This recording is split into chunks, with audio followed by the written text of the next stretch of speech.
Assalamu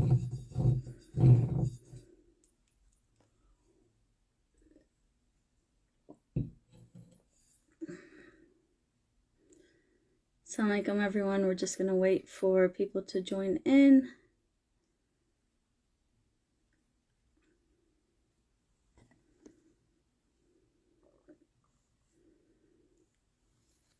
Hope everyone is doing well. We're going to get started in a few.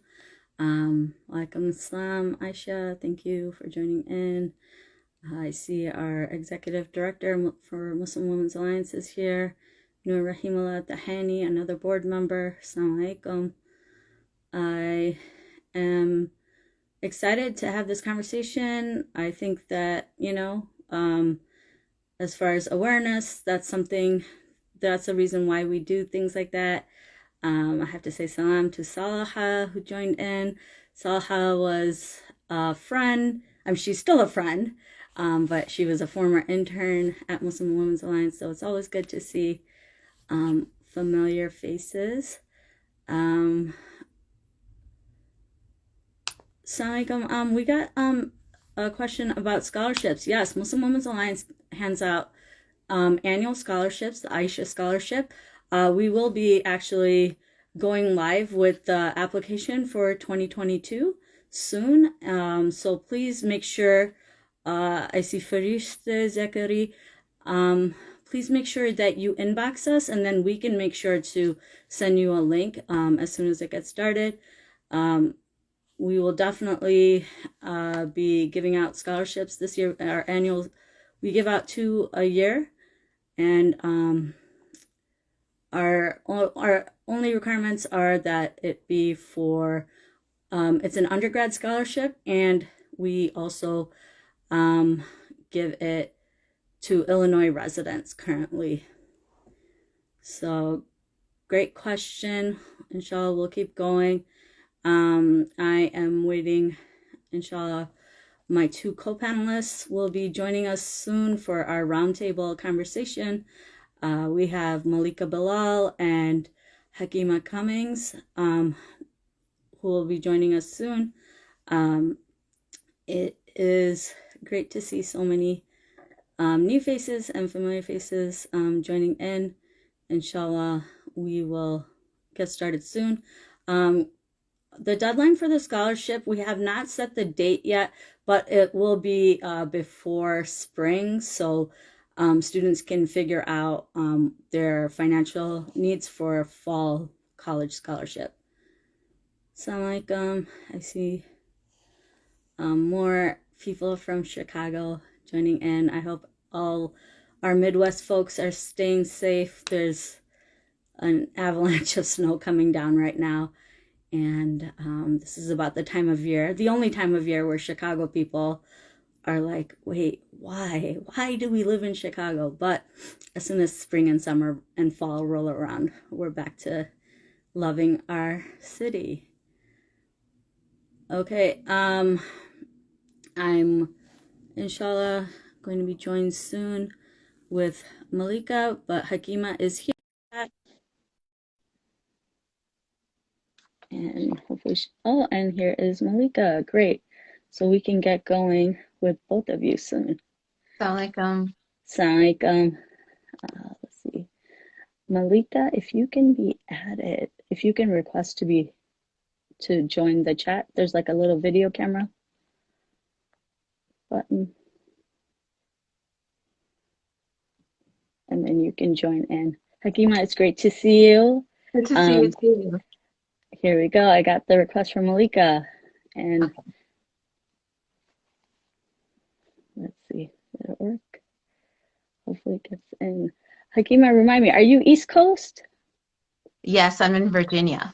Oh, yes. Assalamu Salam. Can you see and or hear me? We can. How are you doing? I'm good. Alhamdulillah. How are you? Good. Are you East Coast or West Coast these days? West Coast. So it's 5:34 here. Oh, wow. Okay. So all 3 of us, we got everything covered across the United States today. We got East Coast, West Coast, and Midwest, which I love that. Midwest, I'm not that happy right now with all the snow. It's messy out there. Yes. Okay, so let's get started. Today's conversation will be about the hijab ban that's currently impacting the women and girls in Karnataka, India, which is a southern western coastal state in India.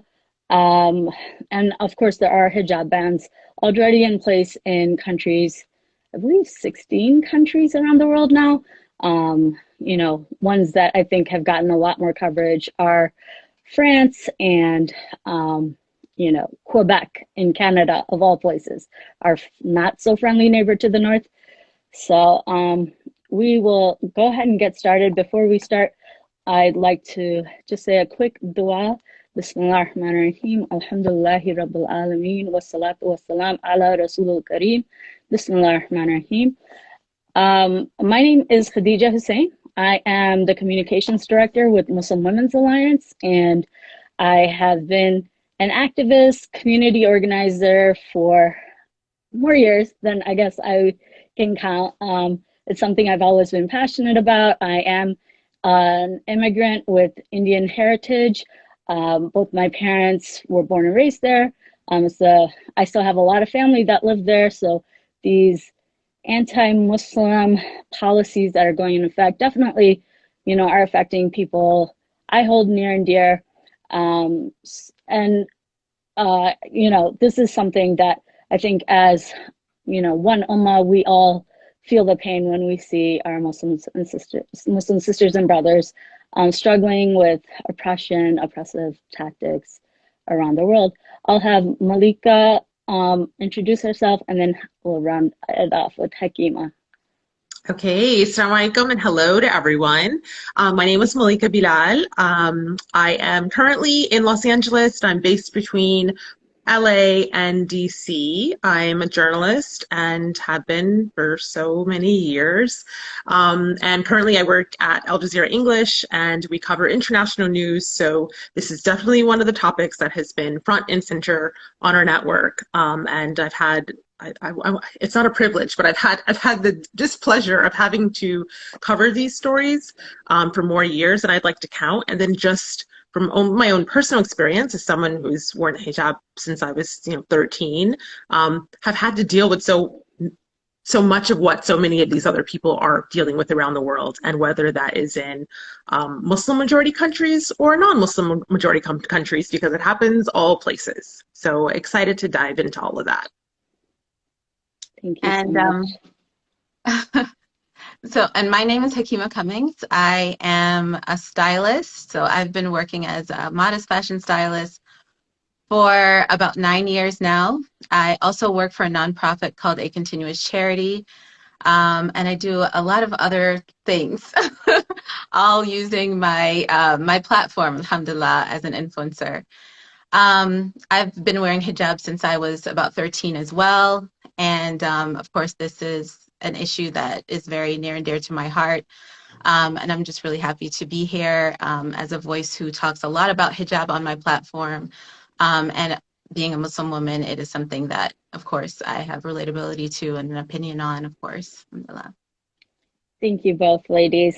As all of you can see, we are joined by two incredible leaders in our American Muslim community, and it's a pleasure to have you both. And inshallah, we will get you in person in Chicago, because we are back in the swing of things, or slowly getting back there, and we definitely would love to have you both in person so we can enjoy that life again.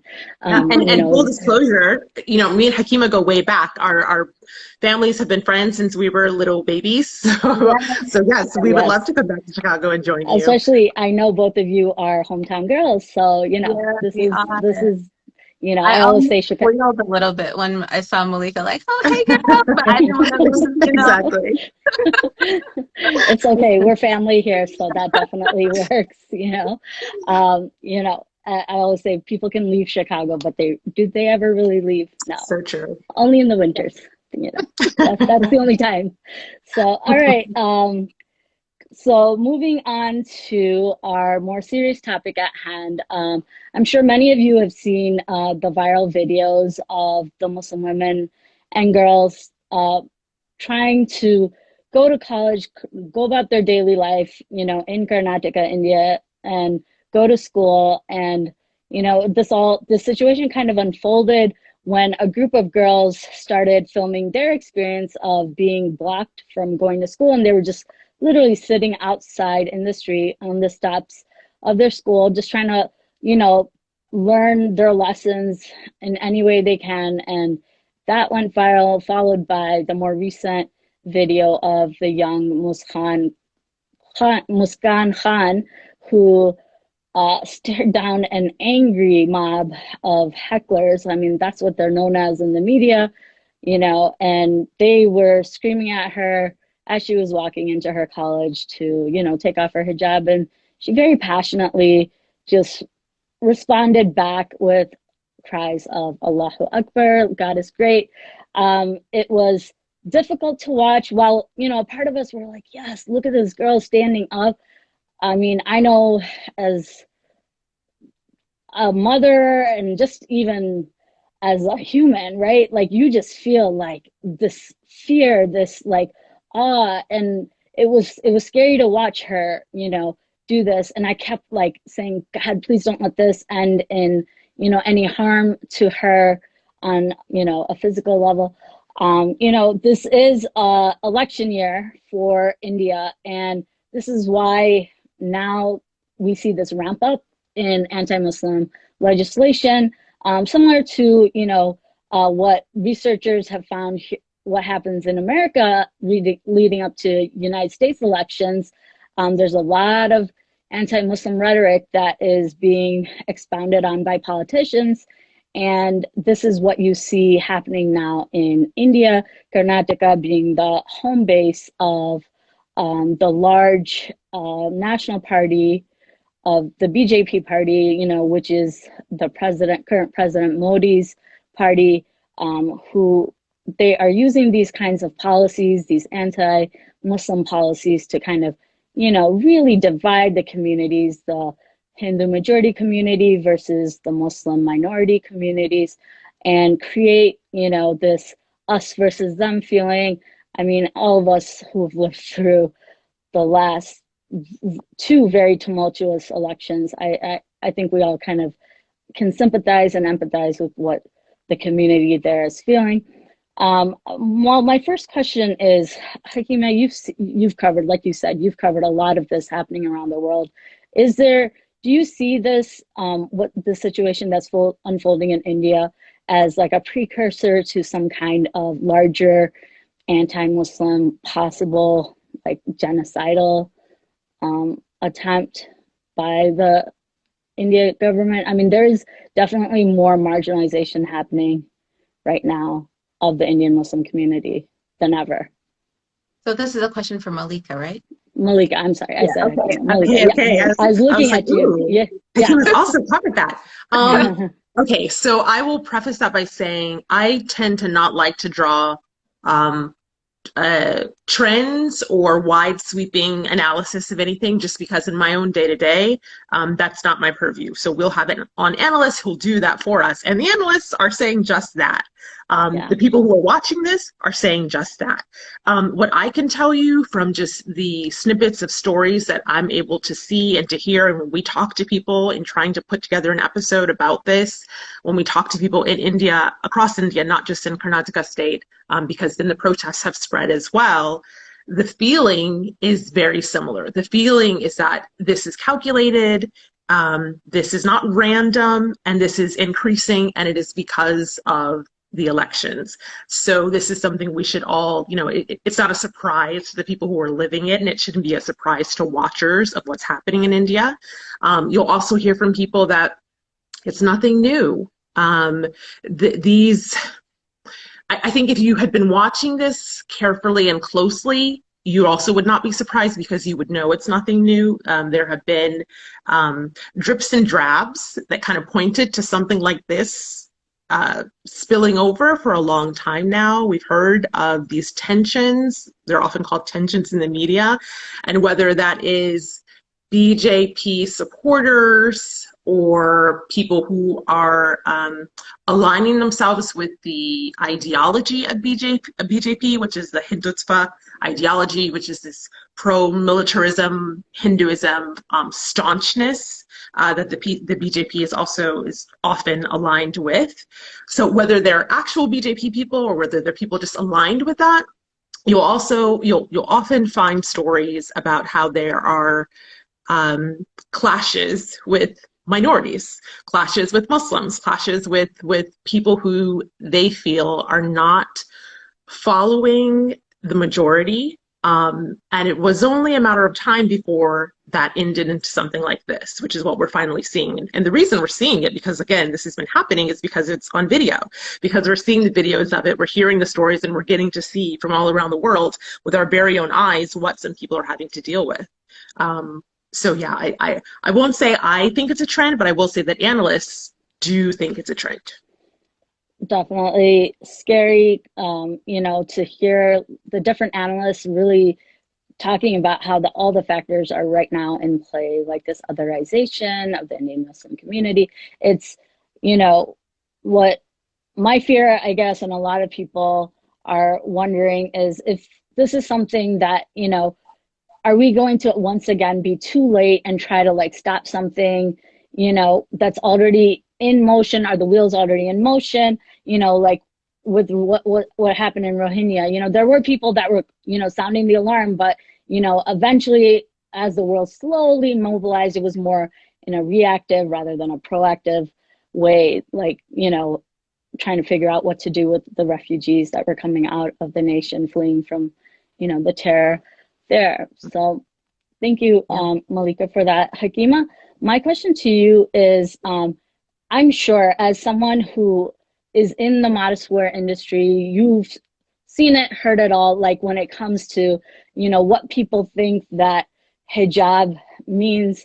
As far as I know, still there's a lot of argument against certain stereotypes and certain tropes about what it means to be a hijab, a woman who observes hijab.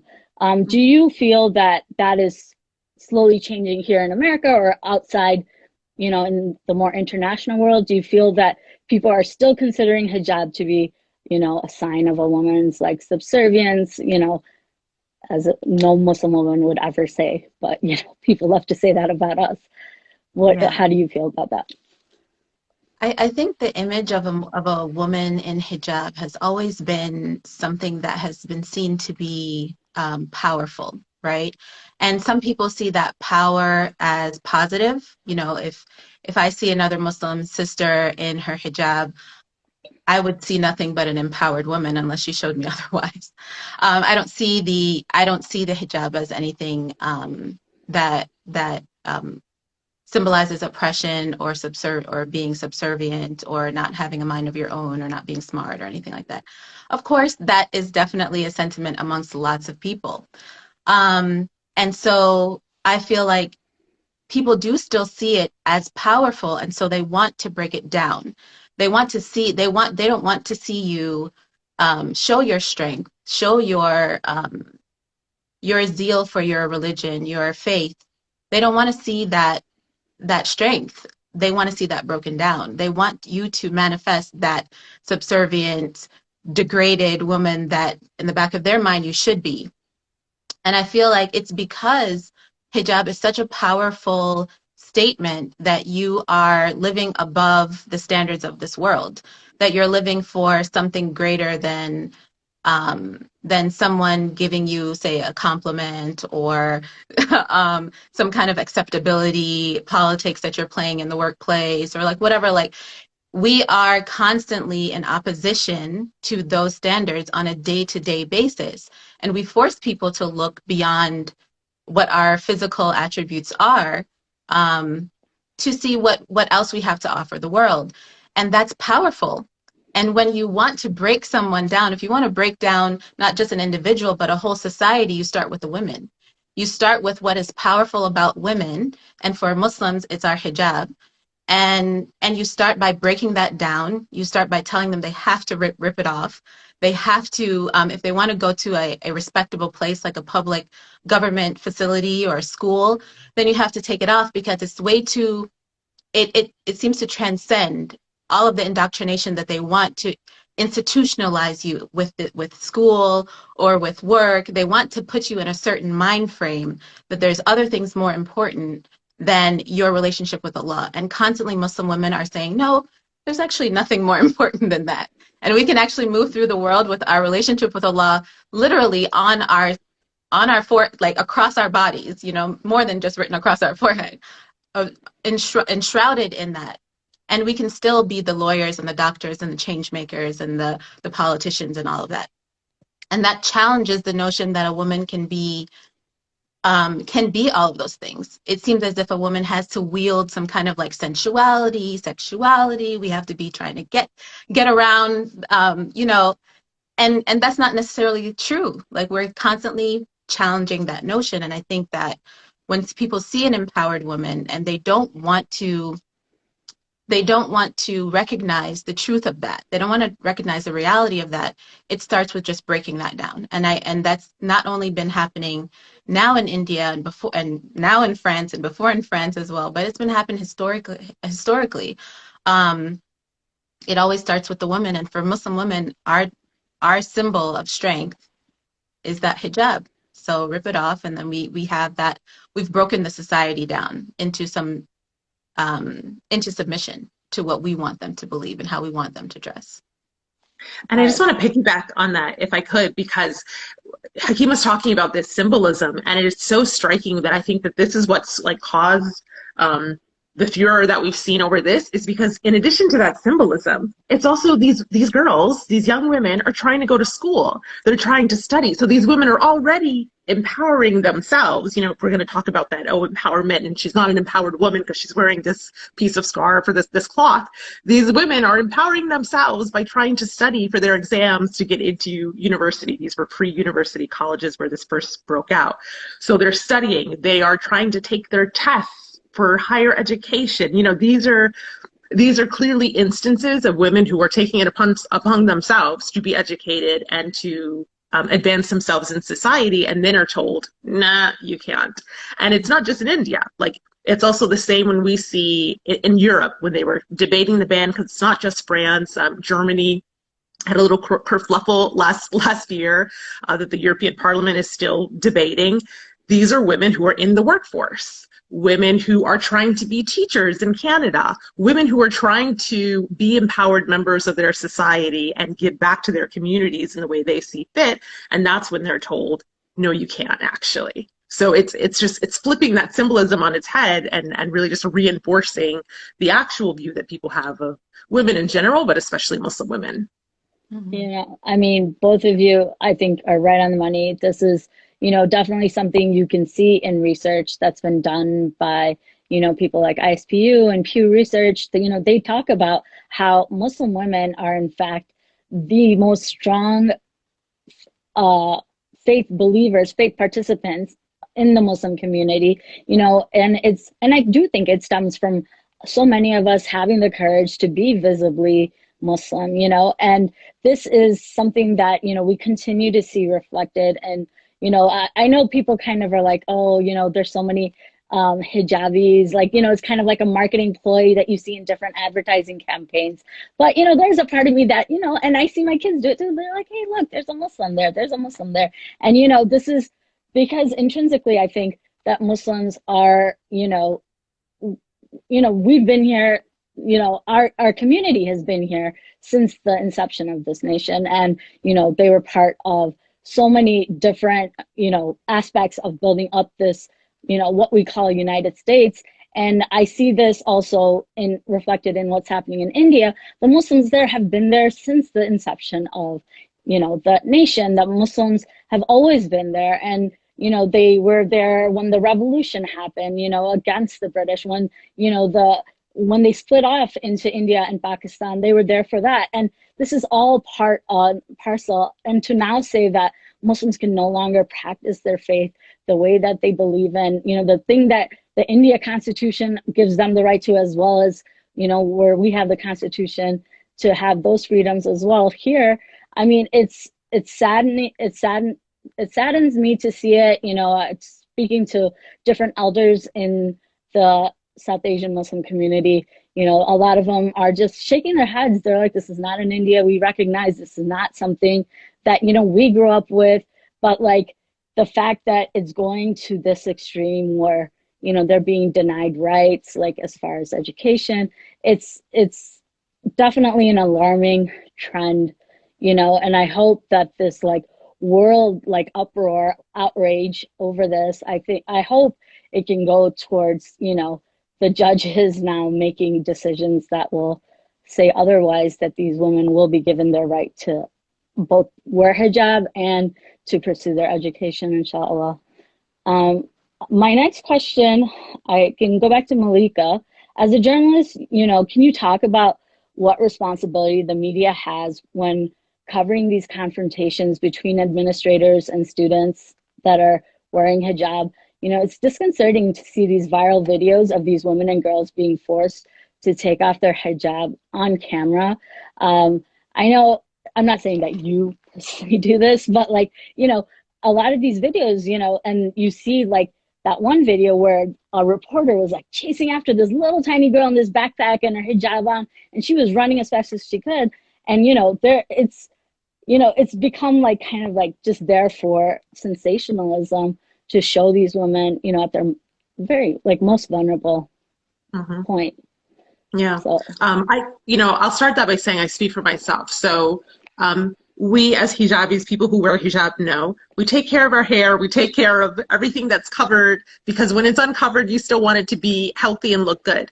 That said, if someone was to rip off my scarf on a random day because, they said that I had to, I would feel so upset, so embarrassed, also so not prepared. Hair would not be brushed. You know what I mean? So like just putting myself in those shoes when I see those videos, I feel for them because I know what that's like. I know what that must be like. It has not happened to me personally.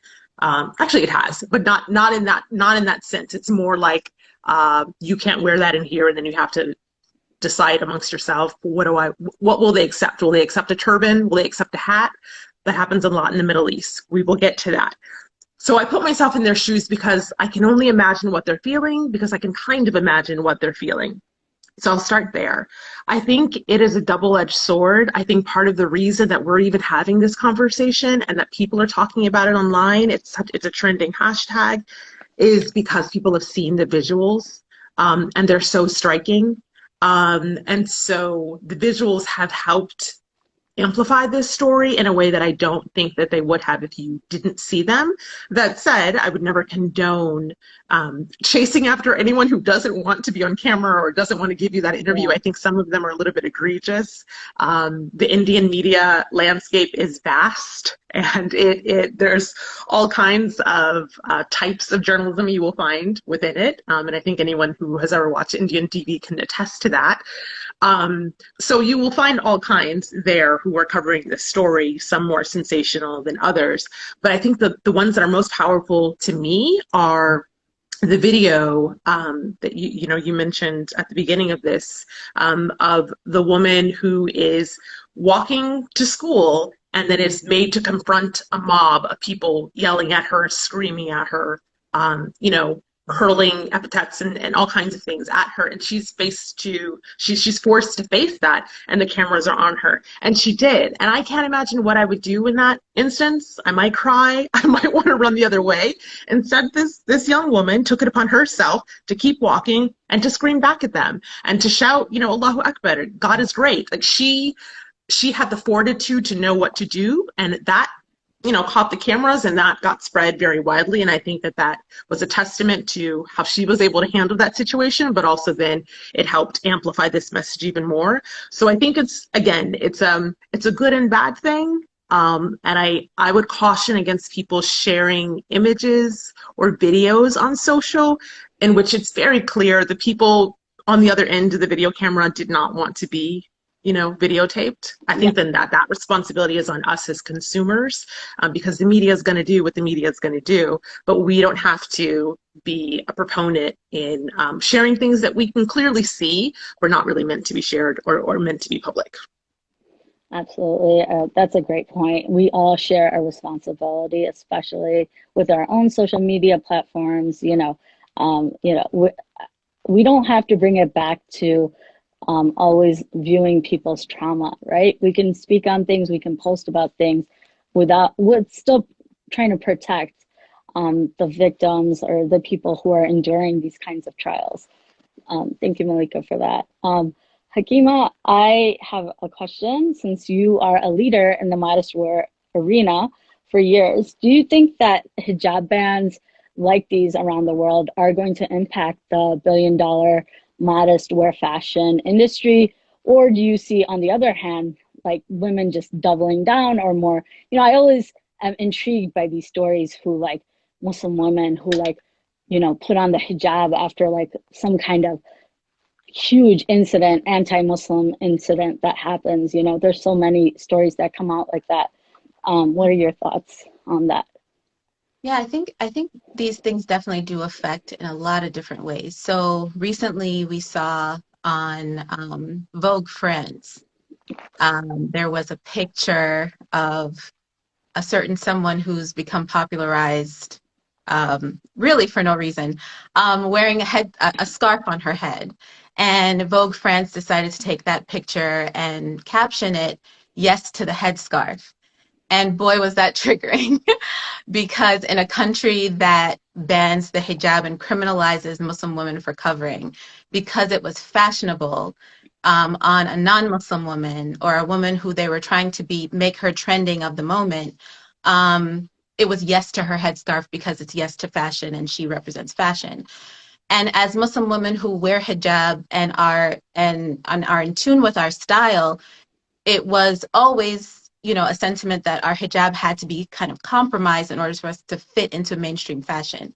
I really appreciate the fact that modest fashion, I believe, and hijab fashion particularly, can exist outside of the realm of mainstream, acceptable Vogue type fashion. I think we can elevate our own purpose and create for ourselves and have our own influential figures, do our own campaigns, and we don't need to be on their back on their writing their backs of their campaigns. But as long as you do mention headscarf in France, and you've pulled us into the conversation. So the comments were rolling in about how can you applaud hijab? Basically, I mean, it's a head covering, right? On a non-Muslim in a country that bans it for Muslim women. How hypocritical would it be for you to do that? And you didn't read the room either. Like, at least make the caption a little bit different. Like, yes to the sunglasses she was wearing, or yes to the jacket she was wearing. Why the headscarf? So it's either they read the room and they knew that controversy was going to ensue, or they failed to read the room because they're not even aware of what this post could do. And so that got a lot of traction. And then there on the other end, so there's not just two ends. I feel like there's lots of ways that you can take this. Another thing, I just finished wrapping up my first course called Hijab Styling 101. And I wanted to create a space where we can be really safe around struggling with hijab. I wanted people to come into that course that were coming back to hijab or starting to wear hijab or had just converted and didn't know how to put on a scarf.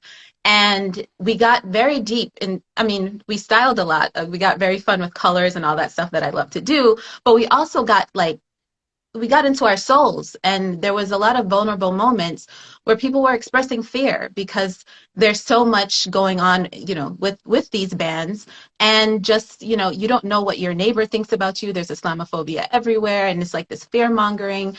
And some people who are on the cusp of wearing hijab or on the cusp of coming back after having taken it off for whatever reason it was, they're in this class to try to get to the point where they can recommit. And they needed to do that amongst other Muslim women who could speak power into them, or be just be relatable and be true with how we feel about it. I myself, alhamdulillah, I guess there's just something about me that's just like, there's absolutely nothing that's going to have me take my hijab and compromise it for any government, any fashion statement, or anything. That's not me. But that's not everyone doesn't feel that way. Everyone has their own relationship with their hijab. And so when a video comes out or a headline comes out and the hijab is being targeted, real women outside of France, outside of India, all around the world, they're looking in the mirror and they're having to make that question. Am I going to now leave the house with this on?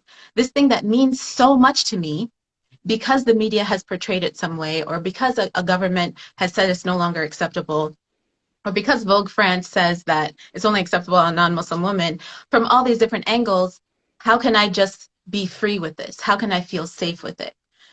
So I just finished that class, and I feel that from beginning to the end, alhamdulillah, it was just impactful for us to gather with other women and just be with each other, just speak with each other about about how we feel with our hijabs on, with the current climate, with Islamophobia, however it's being packaged for the moment.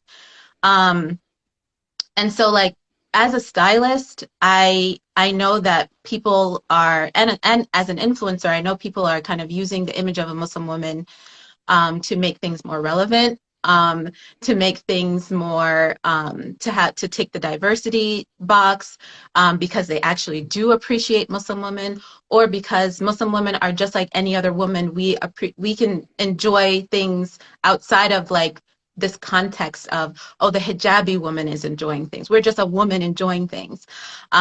Just a really quick story that I was in an ad for a cake. I was eating cake in an ad, okay?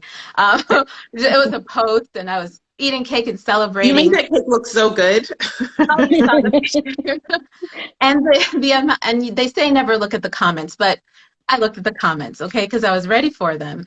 And it was so triggering to some people. And and it was only because I was wearing a hijab. Like the ad was about cake, the caption was about celebration, it was being run as an ad for celebrating whatever your celebrations are. I had the word Eid on my, it was just a joyful pic. It was just joy. And I remember someone commenting saying, why are you guys all hyping up this woman? Like a celebration and a repressive female system, they don't go together. And I said, can it just be that I'm eating cake? Like, can it just be that? Like Muslim women are not going to appear in public if we wear hijab without our hijabs. But does that mean that that's always the context for you to see us through? Because when you see us through our hijab, then you also put your Islamophobia on top of that, and you say that I'm repressed, and you do all of that when really I'm just enjoying cake. I'm just enjoying cake. Like, can we stop with all of the attachments? So there's so many angles, and it always boils down to like the woman herself. All of these things are going to either encourage you to wear it, or discourage you to wear it, or somewhere in between. But at the end of the day, there's a purpose that you started wearing it, or that you have arrived at along the journey of wearing it. And I think that when we go back to those intentions, those core beliefs, then we can start to just, whatever noise is out there, we can start to just shed that away. It'll definitely be harder for people who are actually living in those situations where they have to go to school and physically take it off to go to school. Of course, that's not something you can just shed away easily. There's a privilege to me saying there's really nothing that can make me take mine off, because I don't live in that situation. But there are other factors that are inhibiting women from fully embodying their purpose in their hijab. And those factors are trickle down, and they're related to exactly what's happening in India and France as well. So may Allah just like keep us strong with whatever mode of modesty we're on, whether it's hijab or anything else in our faith, because these things are really, really real, and we need to find safety with conversations like this, and community with our sisters, inshallah. Dear Dua, thank you for that. Sometimes cake is just cake. And, the one thing, even with all of our privileges, we still empathize so deeply with what's going on in India. When we see the fear that these, you see the parents bringing their children and begging the administrators, we empathize so deeply with that, because we know if somebody asked us tomorrow, no, you have to take off your hijab in order to achieve this, this, and this, it would be heartbreaking, and it would feel like such a violation of, being a citizen of the country you are, being a person that lives in the country and the assumed safety of the nation that you're a part of.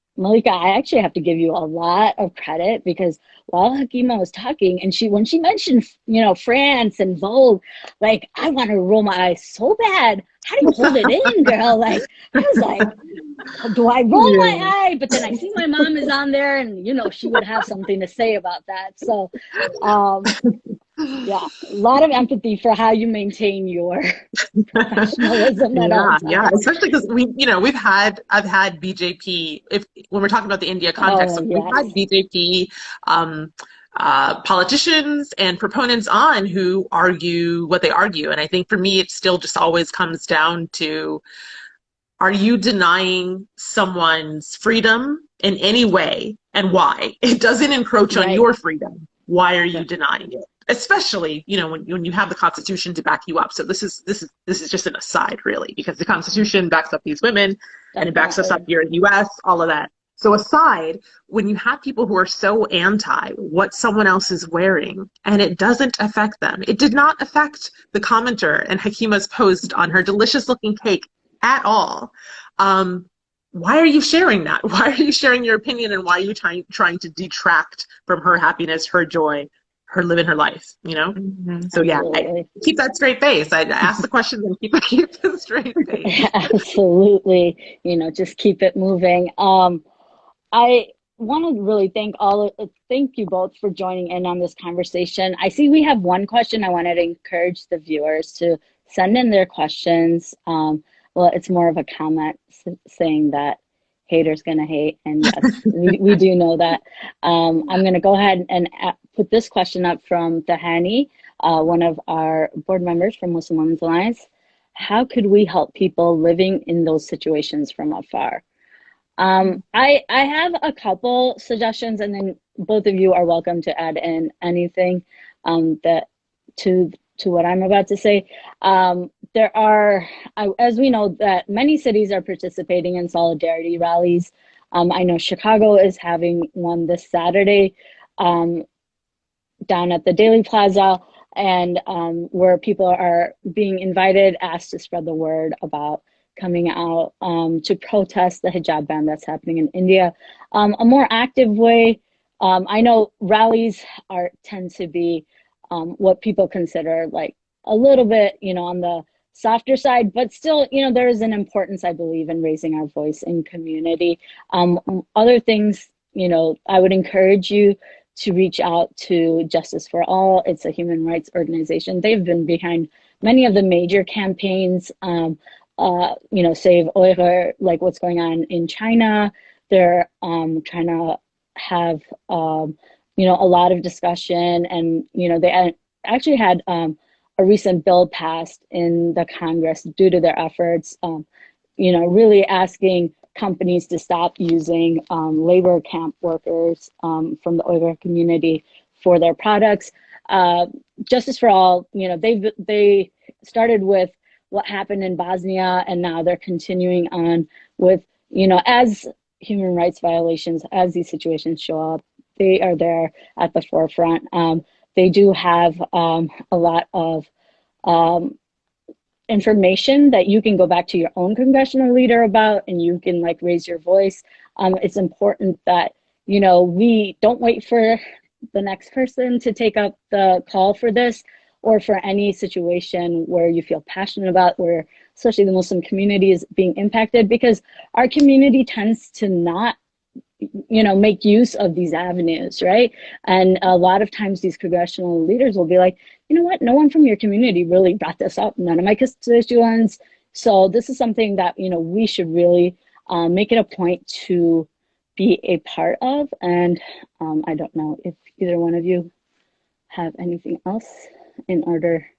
I would add, so on that, while you have the pen or you've already typed out what you're going to write to your constituent and to your member of Congress or to your local leader, I would say, in addition, write it to your local newspaper and your local news station, because this is all a buzz on Twitter if you're following the right people or if you type in the hashtag. But are you seeing it in your newspapers? Are you seeing it on World News Tonight? Where else are you seeing it or not seeing it? And I think that comes down to the appetite. Why would they share something about this community that already is discriminated against in this country if they don't think people really care or want to see and or read about it or hear about it? So I think it's also up to us to say, why aren't you covering this? It is a big deal. And it goes back to what you were saying earlier, which is, how do we ensure that this doesn't turn into a bigger disaster than it already is? Because it always starts a little bit smaller than it ends up. How do we ensure that it doesn't end up, in the way that it's dire, drastic headlines? And that's by turning the world's eyes on it right now. Yeah, that's a wonderful suggestion. Thank you for that. Some people, I guess I like to think of everyone as being able to make a change or cause an impact on different scales. Some people might be able to create kind of safety around the concept or conversations of hijab within their own families, within their own platforms, within their own networks. And so I think maybe even being someone who is not inflammatory towards hijab in the way that you approach it or approach conversations about it, whether it's on a personal basis or something that is more public. If you do have a platform, maybe opening up spaces for conversation that is clarifying and is safe and can be very impactful on an individual basis. I know that calling your senator or calling the local newspaper, those are all very, of course, impactful ways of making change. But sometimes it's also in the small things, and I think that those things they're only small in terms of effort, but the impact can also be pretty effective.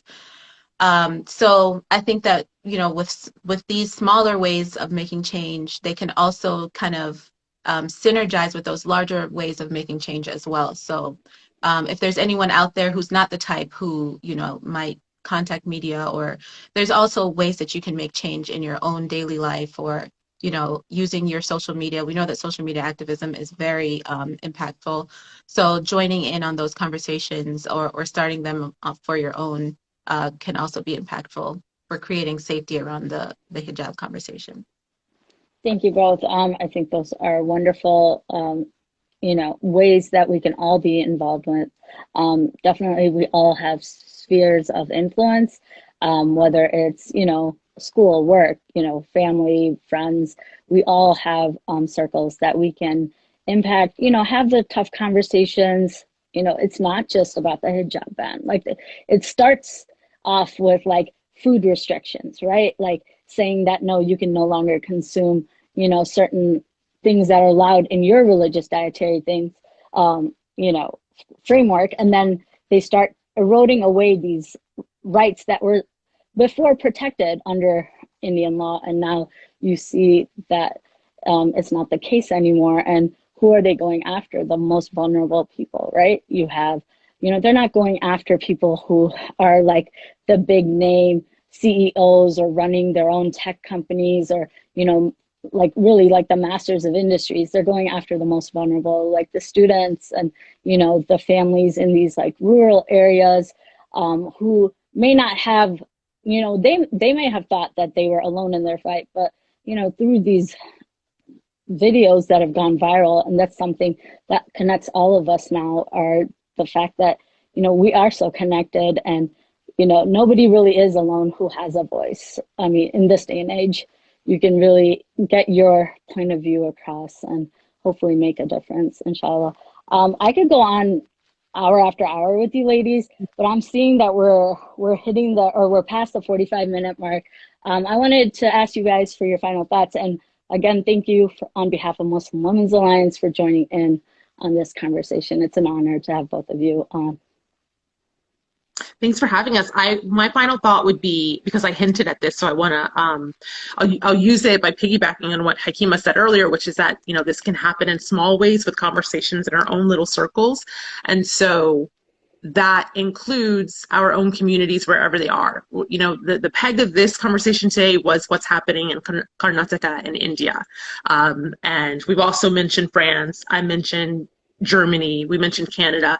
But this is happening in, quote unquote, Muslim majority societies as well. The place that I have faced the most discrimination about wearing a scarf, Egypt is number one. Egypt, where I learned how to do all these cool scarf styles. And I just felt so empowered by seeing these women who could go out in the streets in different kinds and wearing their hijab in different ways. And I got inspired. And yet, if you want to go into certain establishments, or if you want to hang out at a hotel and go to the hotel pool and you're wearing your long sleeves and your, long leggings, you will be told you can't. Safety reasons. Women in hijab aren't allowed here. That also happened to me in the UAE. So it's not just, it's not just an other problem. It's a problem that we're seeing in our own Muslim majority communities and societies as well. And so the discomfort that I have felt on those occasions, because I know I'm in a quote unquote Muslim country and I look around and no one else is helping, no one else is saying, that's not right, this is ridiculous. What would help that are those everyday conversations, those one-on-ones where you think that you are in a zone and you're surrounded by people who are open-minded or are willing to accept everyone's freedom. And that's not always necessarily the case. So having those conversations in whatever circles we can, I think is so crucial. Thank you. I wanted to follow up, but then I was like, does she want to go into it? That is, not surprising. Sadly, I mean, I grew up in the Middle East, and I can see where, you're kind of shocked by the fact that, you think that, okay, we're all Muslims here, right? Like, we're all on the same team. But there's this definite distinction being made now, in certain arenas, certain, spaces where the hijab becomes, forbidden for some reason. So you are a symbol of conservatism and otherism, and we don't want your kind here because you're going to scare our other patrons. But that's what that means. Yeah. Just to add to what Malika just now said, sometimes with these kind of systems of oppression, sometimes they're enacted on you within your own community first before you even see it in the broader systems. You see that with racism as well. I mean, it's a common story that some people who experience racism experience it from their own people first before they experience it from anyone else. So just being very very conscious of that and being deliberate in the way that you approach conversations that can become polarizing or inflammatory. And just, I guess, going back to my final thought would be just going back to that initial comment that I said at the beginning of the conversation, that Muslim women, us being the ones who carry the identity of Islam as we leave the house or as we present ourselves in any sphere of society, we're the ones who are visibly Muslim. And for us to think of that as an honor, think of that as dignified, no matter if there are people being degraded in their hijab or people being violated because of their hijab, always framing hijab as an honor for us and not a burden for us. I think a lot of times, we start to internalize these sentiments that people have, these Islamophobic sentiments that people have, and then we start to question, is hijab really for me? Am I going to be safe in this? I think it's better if I don't. Well, although that's extremely legitimate, and there's a space for that conversation, there's also just seeing it as something that Allah would never leave you to wear this without giving you some level of protection as well. He wouldn't give you this burden if you couldn't bear it, and so there's an honor and there's a dignity in keeping your hijab on, keeping strength in that relationship with your hijab, even if it isn't on your head anymore. The relationship with what the hijab symbolizes can still be there. And I think that can keep the hijab kind of surviving through these hard times if we're constantly connecting it back to Allah will protect us with this hijab, even though it's going through a hard time. It will persevere through this hard time. So that would be my final thought. I have to say, Hakeemah, that was echoing what so many people in the comments said, like words that we needed to hear, words I personally, like it was a balm to my heart. I thank you for that. And to end the session for today, I wanted to just echo in the later interview of the young woman who was chased by the mob, Muskan Khan, she actually said that, she was, as fierce as she was in the video, she said that she was so scared when that was happening. And all she could do was to rely on her faith. And she cried out from her heart, God is great. And I think that's something for all of us. Even, that famous saying, even if your voice shakes, speak truth to power, speak truth to, what is right. And inshallah, we make dua for the people around the world that are facing oppression. And we ask Allah subhanahu wa ta'ala to relieve them of their pain and to give them ease in their situation and create avenues for them to overcome as a community and to overcome the bigotry that they're facing simply for following, Islam and for believing in the Rasulullah sallallahu alaihi wasallam as our final dua. Wal asr inna insana lafi khusr illa alladhina amanu wa amilu salihat wa tawasaw bil haqq wa tawasaw bis sabr. Ameen. Thank you so much, all of you. Thank you for having us.